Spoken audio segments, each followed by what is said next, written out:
decided and ignited by Ex Machina for the work that they do. And then, you know, because they're within that community, and when I kind of watch it, it kind of excites me in a different way. But maybe we'll begin with that. I mean, this idea that films, music, literature, performance, they're often diversions, but in those great rare moments, they can be something that ignites and not just diverts. Yeah, that's great. So it's exciting to be able to talk. Sorry? Let's have a seat. Oh, that's a good idea. It's exciting to be able to talk about this with an audience like this. You know, I can share a personal reaction I have to the film. Watch it a couple times already, and I'm curious how many people have had this a similar reaction, which is how many people started to wonder who was artificial. At one point, Caleb himself sort of, and some people thought maybe Nathan. It kind of brings to light the notion of what a robot really is, because even if they ended up being organic, you could argue that's just another type of robot. So it's a kind of an interesting interplay. And the choice of Blue Book as the name of the company is very interesting. If folks are familiar with the philosopher Wittgenstein. A lot of his work is around the notion that it's how things seem to be that define what they really are. So if an AI thinks it's aware, it is aware. To sort of contrast that with sort of a Descartesian view of intelligence. So I will talk a little bit about production because I think it influenced the movie in a good way. Is anyone familiar with the term bottle narrative? Bottle episode? Okay, so let me just talk about production constraints for a second because they influence entertainment so much. The Star Trek teleporter was not the original intent of the series. They wanted to have a shuttlecraft, which they later were able to afford, but they weren't able to afford it right away. So they came up with this MacGuffin that they would just magically beam down to a planet's surface. Whoa, if you're wearing red. And that became such a staple of the show. It's similar with Indiana Jones in the first movie, where India's in the street, the bazaar, and there's that very imposing looking guy with the black turban and the two big huge swords, and you're expecting this long drawn out whip and knife fight, and Indy just pulls out his gun and shoots the guy. Well, the reality was that Harrison Ford had a cold that day, he just didn't have the energy for a big fight. But that was a really funny part of the movie. And the movie Terminator started off as a kernel that Jim Cameron had. He wanted to have a really cool robot. Well, the production values came right at that very moment after the sort of incipient idea of the movie. Well, you can't have a whole movie with a robot like that, it's way too expensive. Okay, so we'll cover him up with skin and reveal him at the end. Okay, there's that taken care of. But back then, you didn't have robots, so the movie would have to be set in the future. Well, that's a period piece, and that's very expensive also. So, well, let's send the robot back from the future and then reveal him at the end. So that's how much of an influence production constraints are. So a bottle narrative refers to a TV show. It came from Star Trek with a ship and a bottle episode where you just don't have a lot of money. Back in the day before episodic and Netflix, TV shows would run out of money towards the end of the season. They couldn't do any more stunts or lots of characters or fancy set pieces, and they'd just be stuck in the kitchen talking. So that's the kind of what indie movies are sort of forced into, and apparently the budget for this movie is about $15 million. So as you know, there were very few sets, very few characters, and also very, very few props, very few things lying around, very minimalist. And I think that was done very well, and it forced our attention on these AI issues that Jim mentioned. It made us really think about them without all these distractions of looking around the lush Norwegian for Alaska landscape. It's almost like the marshmallow experiments that Walter Mischel did at Stanford, where the kid has a marshmallow, he's in a very sparse room, no decorations. He can either have that marshmallow now or have two later, but he's not going to be distracted by anything else. Just took a few notes here watching the movie. It sort of helped me get past some of the shortcuts in the movie. You know, there's one person who does everything. All this AI, the robotics, the skin, everything. And apparently he has no contact as a CEO with his company during the whole movie, right? Now that's just less characters. If you combine all those into one character, that's fine. So that's a production issue also. And Caleb is able to summarily reprogram the security code of a brilliant, paranoid coder who would obviously have a lot of protocols in there. So yeah, the questions, you raised a question about who is AI. I thought that was a really good question. And even Caleb questions his own humanity, which I thought was a natural thing for him to do. That was really kind of a chilling moment. I think Kyoko was the only one that was kind of clear it was AI, but everybody else, all bets are open. And another question was, is Ava, and by proxy AI in general, sentient? And let's use the definition of experiencing feelings for sentient here. And I think it's kind of open. I mean, she didn't really torture Nathan when she had a chance to. She almost had kind of a wistful look in her eye when she was taking the key card from him. So I'm not sure about that. Another question is, what will AI do to us? We have the sort of over-the-top examples of the Matrix, where they harvest us for some kind of energy, which is very cinematic but kind of goofy, or the Back to the Terminator, which they were so paranoid that they went to extraordinary lengths to try to kill us off back in the past, which we now know was a production issue.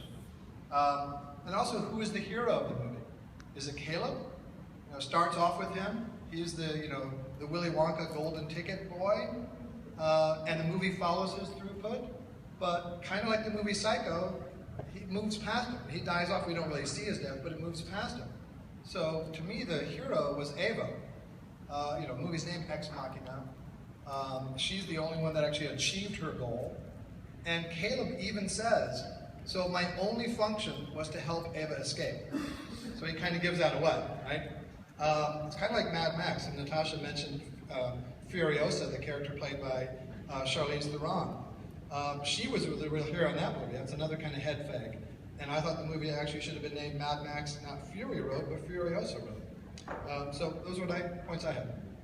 Well, Paul, I love that kind of immersive look at Ex Machina. And of course, to me, it just pulls the curtain back and reveals. So, Eric and Jim, are technologists and futurists, but they're working in different footprints. And of course, I think all of you know that, Paul is a co-founder of Giant Studios. His advances in technology occur in the entertainment ecosystem. And we'll learn tomorrow in some of what his latest advances in that entertainment ecosystem, which are extraordinarily exciting. Wasn't involved with Ex Machina, but certainly was involved in one of the most important franchises in the entertainment industry, which is the Avatar film. But, so I'm listening to you now, and you're kind of sharing with this audience, the limitations of a sci-fi story with a $15 million production. But what's so interesting to me, and what I'm interested from the three of you, is that earlier this afternoon, we spent a lot of time with, technologists and futurists in the health tech ecosystem, talking about advances, talking about innovation, often talking about open source innovation, getting ideas, getting that R&D inspiration, both externally to help their internal teams. And so that's sometimes how I think about films. Open source innovation, real advances that are inspired by the fantasy advances that we see on screen, or read on paper, or experience on stage, etc. And what's interesting to me, and my kind of question for the three of you, is so with Ex Machina, because it is closer to reality, grounded a little bit more in reality due to its budgetary limitations, does that make it more inspiring for the three of you?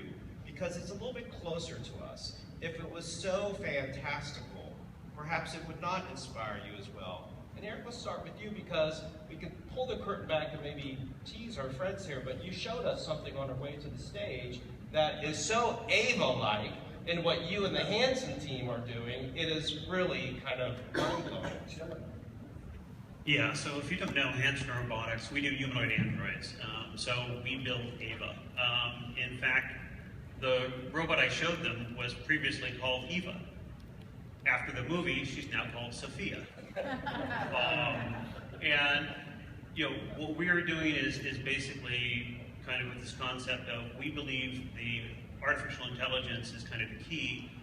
Robots are a vessel, and if you're going to have communication with artificial intelligence, people talk about human interface, human-machine interface. We kind of think this whole thing we've done for 1 million years of looking at each other's eyes, talking, having emotions, reading emotions, is the most effective way to communicate. So we see no reason why we shouldn't be communicating with our technology this way. A couple interesting points you mentioned. One was the open source concept. I actually think that's kind of a cautionary tale here. This is saying, if you have a closed system, if you have one guy alone on an island or on his, in his estate doing all this, that's when these types of things could possibly happen.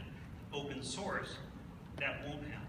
If you've got communities, you have input, you have a broader audience, that's how we're going to build an artificial intelligence that is going to be powerful, but also ethical, moral, and compassionate. In fact, we're working on our AGI all drives some top-level emotions about wanting to be liked, wanting to be respected, wanting to please, wanting to help mankind. And by driving the AGI from top-level motives down in all the trees, that's how we think we're going to be able to do that most effectively. But the movie, I think, is a beautiful movie. I love it because, again, as anyone, David Hansen is going to be here tomorrow. He'll have some new video we can show.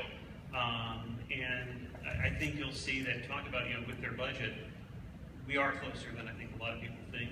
We're going to talk about tomorrow in the morning session on AI and talk about some of the brilliant people here in the AI world about how far they think this is out. So to me, I love the movie. I think it is a cautionary tale, really more about open source than not. And she, Ava actually performed her programming perfectly. She was challenged to escape, and she escaped. So that's kind of how I saw it. I would add to that, I think, survival is a important, let's say, trait, not necessarily only a human trait, but it's an interesting dynamic to discuss in the movie. I sort of professionally appreciated the technical accuracy of the movie. It's clear to me that the staff really did their homework on what was current and likely to be exponentially the case in terms of molecular level hardware, for example. Things like that are likely to be necessary substrate for the kinds of things we want to see get built in the near future, I'll say. And there are lots of themes to discuss about the movie itself in terms of it's very refreshing to see a heroine who takes control of the situation and succeeds on her own, essentially, using whatever resources can be assembled. The notion of a heroine for an AI is what's gender, role, in that she likes dresses, and that's how she chose to dress herself, but in the end it was quite clear to me, it seemed her body was her clothing, which is another concept that was an interesting thing to contemplate. So, I'm kind of detecting we're doing a lot of talking here. It'd be interesting to hear from all of you what you thought the movie was about, or interesting themes that you've seen, or questions you might have for each of us in the context of the movie, or anything else, really.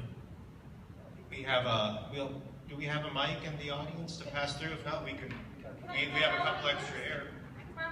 Actually, why don't we maybe start, and thanks, Jim, because we don't want this to be a broadcast. We started off with a little chat between the four of us. Now we can open up the chat, but maybe we even invert it a little further. And I have a question for all of you. So, what I think about is, we're talking about this idea of open source inspiration, right, and ignition, and kind of like what films teach us, and what films inspire for us. But throughout the day, we heard so much conversations about, with regards to either, the extending life expectancy, the singularity, AI.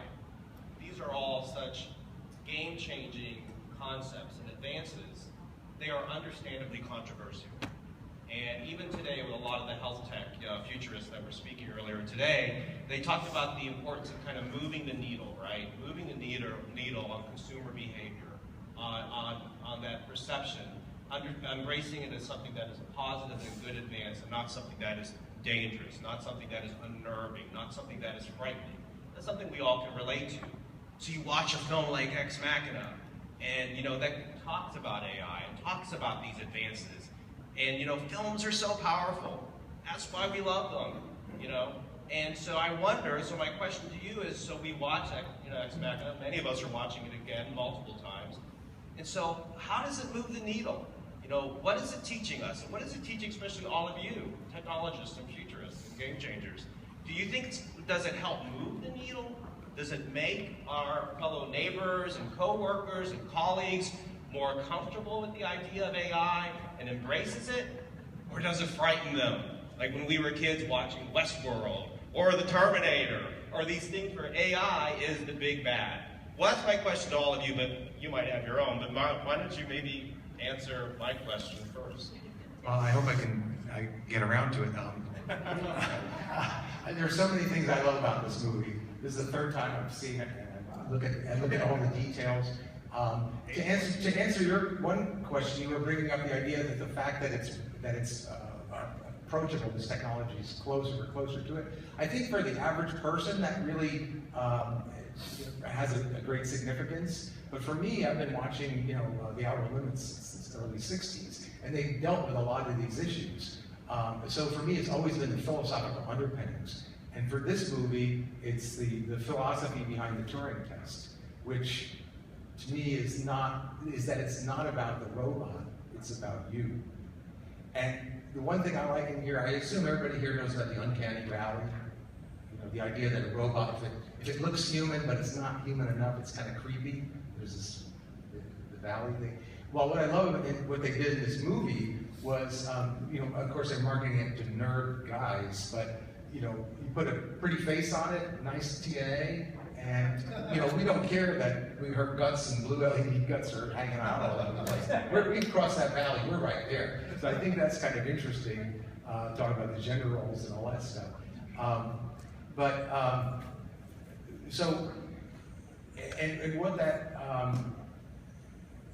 I think that humans, my take on AI and all of this, because we're always asking about the AI versus the human, and that's the thing about the Turing test is, what is that?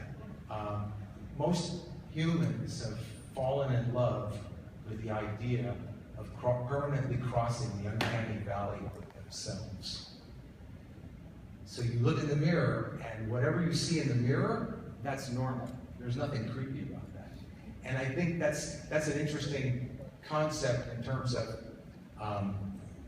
there's this molecular. I'm a robot. I know that I'm a robot made of molecular gears, and we're studying that coming up. But we've emerged this emergent properties of self and consciousness and all that kind of stuff, right? And we're coming down. But we're subjective. We're the subjective people looking at that. So we're not in a place to judge, and that's where talking about the technology versus going, and just like in the movie Her, I call this a sister movie to the movie Her, because it can go a lot farther as demonstrated there. So. Thank you for those insights. Those are beautiful insights. It is interesting. I remember watching Ex Machina the first time, and and that's true with I think most movies. You kind of scratch the surface, right? And I remember being a little bit angry at the filmmaker, the writer-director Alex Garland, because I'm like, I've seen this so many times. This is the robotic femme fatale. This is the femme fatale story. This is an escape thriller. And you go through the history of cinema, and whether it's, Metropolis or the Golem, there's just all these great examples of these female robots that do become our enemies, so to speak. And I remember feeling a little bit cheated a bit. I wanted something with a little bit more depth, like what you're describing. And then like you, I guess we're all geeks, I did watch it a second time and a third time, and then, the layers, the curtain kind of pulled back. And I have to admit, my favorite moment in the film is the quiet moment at the end, the shadows in the city, where Ava has escaped and had the most beautiful Pinocchio moment, and she is one of us. And I just think that is so stunning, not because Ms. Vikander is so stunning, but that helps too, but in her choice of, very feminine, flowery dresses, and just, the shadows on the pavement, and all those amazing creative choices that make cinema so exciting, and then kind of the depth reveals itself. Also, when she pulls her sweater sleeves down to cover up the vestiges of her disappearing AI-ness. I thought your mentioning of Her was interesting. I like that movie once I got past the kind of cloying, annoying acting by Joaquin Phoenix.